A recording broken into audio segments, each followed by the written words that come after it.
Hi, my name is Joe Bellick, and I'm the founder of Bellick Law, LLP.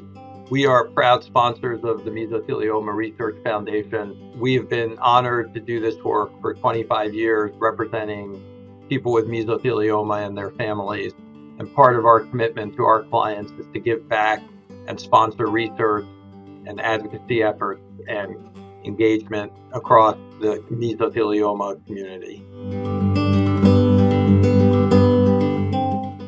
Hi, I'm Trey Branham. Dean Omar Branham and Shirley is proud to sponsor this year's Mesothelioma Applied Research Foundation Conference.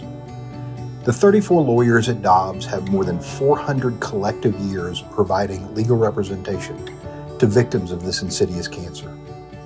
We applaud the leadership of MARF and this community for its tireless dedication to finding a cure for this totally preventable disease. Hi, I'm Mary. And I'm Morgan, and we are registered nurses at MRHFM Law Firm. Our firm exclusively helps mesothelioma patients across the country navigate their diagnosis as well as any of their legal needs. The Mesothelioma Applied Research Foundation has done an incredible job advocating and educating mesothelioma patients. They built a supportive community where patients can find the most up-to-date medical information, as well as be surrounded by a community of other people going through a similar journey.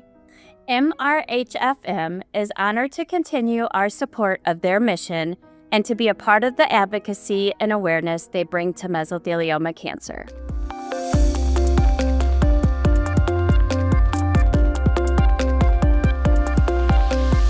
Welcome to MesoTV. Today we have Dr. Ilana Braun joining us. Dr. Braun is Associate Professor of Psychiatry at Harvard Medical School and Interim Chief in the Division of Psychosocial Oncology at the Dana-Farber Cancer Institute. Dr. Braun has done research and published quite extensively on medical marijuana and cancer. Dr. Braun, welcome. Thank you. Thank you so much for having me. Happy to have you. Could you tell us a bit about your work currently? Sure. So clinically, I practice psychiatry at the Dana-Farber Cancer Institute. I see individuals with all sorts of diagnoses, and it's extremely rewarding. I've been doing this for over 2 decades. From a research perspective, I really am trying to understand the role that cannabis plays in cancer care. And my team and I conduct all sorts of different types of trials and studies to try to understand that. So we do what we call socio-behavioral research, so survey and interview studies. We do bench research, so preclinical research, and we also do clinical drug trials. Okay, thank you. Some people listening might be familiar with ASCO, which is the American Society of Clinical Oncology. This is a professional organization for physicians and other professionals who care for people with cancer. They put out guidelines for evidence-based recommendations, and they outline the appropriate treatment and care. These guidelines are developed to address specific clinical situations or the use of medicines and procedures. They are written by a panel of experts in a field specific to each topic. Dr. Braun co-led the development of the first ASCO guidelines on cannabis. There's a lot of conflicting information and questions on cannabis use for patients with cancer. And so today we're going to talk about these guidelines and see what they're all about. Again, I appreciate you being here to talk about these guidelines. We get a lot of questions from patients about cannabis use, medical marijuana. So the first question I have is, I wondered if you would clarify when we refer to cannabis or medical marijuana for this medical use, what products are we talking about? So for many people, cannabis is synonymous with its most famous ingredient, THC, delta-9 tetrahydrocannabinol. I made you take pause right there.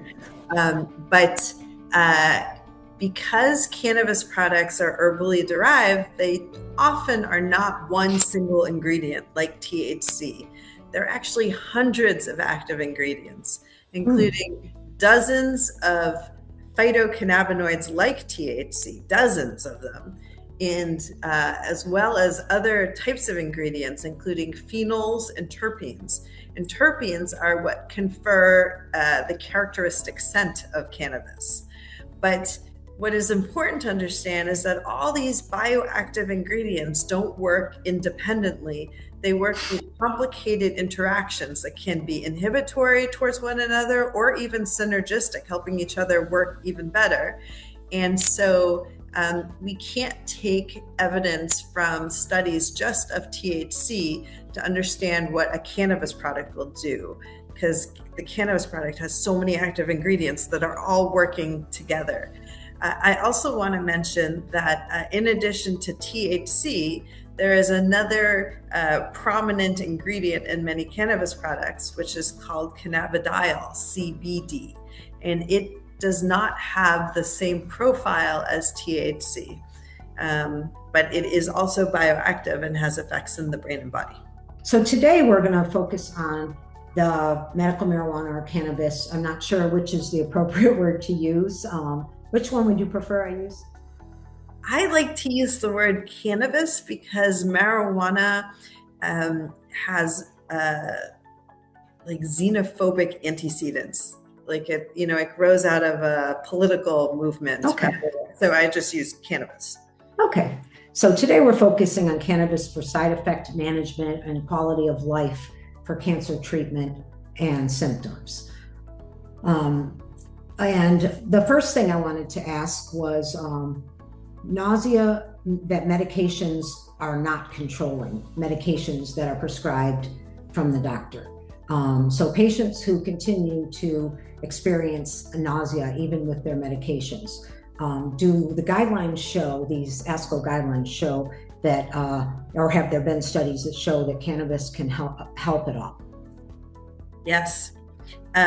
So the guidelines, first of all, like one of, I think, the most momentous pieces of the guidelines is that they clearly say that cannabis is medicinal.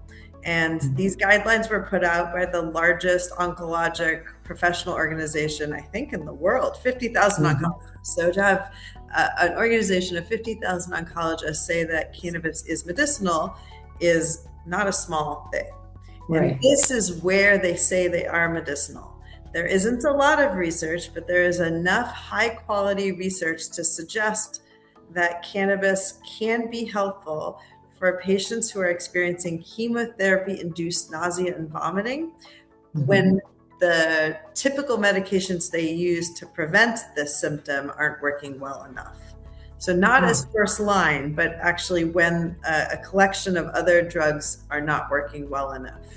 And the study that really demonstrated this used an oral cannabis product, so that's important to know. And also that the cannabis product it used had equal parts CBD, that cannabidiol I was mentioning, and equal parts THC, delta-9 tetrahydrocannabinol. So that is the type of product that has the evidence behind it. An oral 1-to-1 ratio of CBD and THC. Thank you. Another question I have is that pain is one of the most common reasons that oncology patients and mesothelioma patients would use cannabis.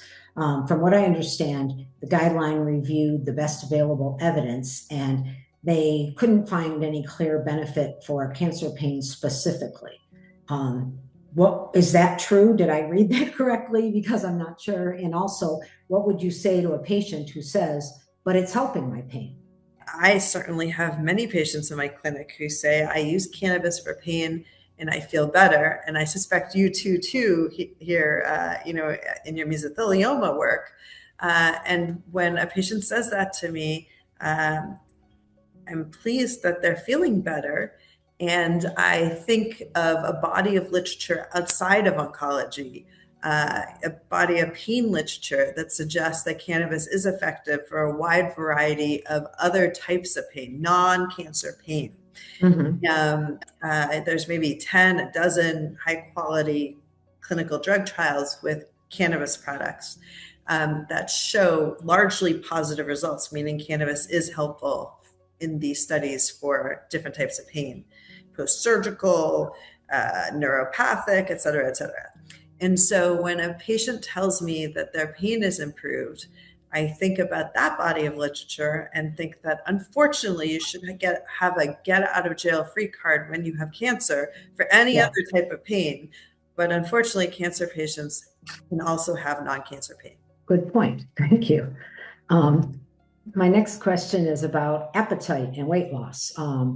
Many mesothelioma patients do struggle with appetite loss and weight loss as part of their treatment and also part of the disease. From what I read in the evidence, it not only showed no clear benefit, but a small detriment effect on quality of life. What should patients know about that finding? Yeah. So I also find that many patients commonly tell me they're using cannabis, consuming cannabis to try to improve their weight loss. They'd like to gain weight and to sort of improve their appetite. And it makes intuitive sense because cannabis is famous for giving people the munchies. But it is true, and it was rigorously studied in a cancer population. In cancer populations, it doesn't seem to work for that. And so for that reason, I discourage, people in my practice from using cannabis targeting weight loss or decreased appetite. Okay. So there are more effective methods that they can get with medication. Yes, and as you say, some research suggests there's even a dip in quality of life when, it's targeting appetite and weight loss. And that probably is because of its side effect profile. And so who is that? Good to know. Now this question is, or this point is something that is one that I think is important for patients to understand is patients who are on treatment, that many of our mesothelioma patients receive immunotherapy, specifically drugs called checkpoint inhibitors. And the guideline reviewed data suggesting cannabis use during immunotherapy was associated with worse outcomes, lower response rates, and a shorter time to disease progression. How seriously should a mesothelioma patient who's on immunotherapy take that information? Well, those were not gold standard studies, but they were still worrisome. And for that reason, until gold standard studies can be done to tease out the true effects, I still discourage people who are using an immune checkpoint inhibitor to treat their cancer from using cannabis during that time. If they switch treatments, then they could reevaluate. But until we know it's not a risk, I would probably hold off, especially since we know that cannabis is immunoactive. And so you probably don't want to have something immunoactive on board as you're also using an immune checkpoint inhibitor. Right. What are some of the side effects of cannabinoids that patients should be aware of? So common side effects are what you'd expect: dizziness, confusion, dry mouth, fatigue. More serious side effects can involve perturbations in blood pressure, including positional changes leading to drops in blood pressure or elevated heart rate, or real confusion to the point of delirium or paranoia. And with the paranoia, I worry most about people who have a prominent personal history or a family history of psychosis. One thing I wouldn't mind saying here, one piece of good news is, unlike opioid pain medications, when you take cannabis in very, very high doses, you don't run the risk of respiratory depression, with breathing problems, which you would with opioid pain medication. Good to know. I did see something about liver enzyme elevation and something about nausea with higher doses. So liver enzyme elevations seem to be a real risk with cannabidiol CBD predominant products, but you have to go very, very high on the dose to have that be a real risk. And in real world situations, taking that high a dose would be hundreds of dollars in a shot. So I don't think people are actually using the doses necessary to create potential problems with the reversible liver enzyme elevations. So the guidelines suggest not taking more than 300 milligrams a day, but that is an extremely high dose, an extremely expensive dose. So that was more a study situation like that? Yeah, situational. Okay. And I will say they are reversible. So if you stop taking the med, they return to normal. If a mesothelioma patient is using cannabis or planning to start, what's the most important information they should know? And is there anything they should not do without telling their care team first? I guess the main piece of advice I would give to anyone who is consuming or considering consumption of cannabis during their cancer journey is to bring your care team along. Partner with them in decision making. They can either provide you with sound evidence based on science, or they can refer you to someone who can, or to resources that can. But your oncology team will want to know about every medicine and supplement you are taking, and this is no different. So I would just be as transparent as you possibly can be with them. Good to know. Is there anything that I missed or that you think is important to know?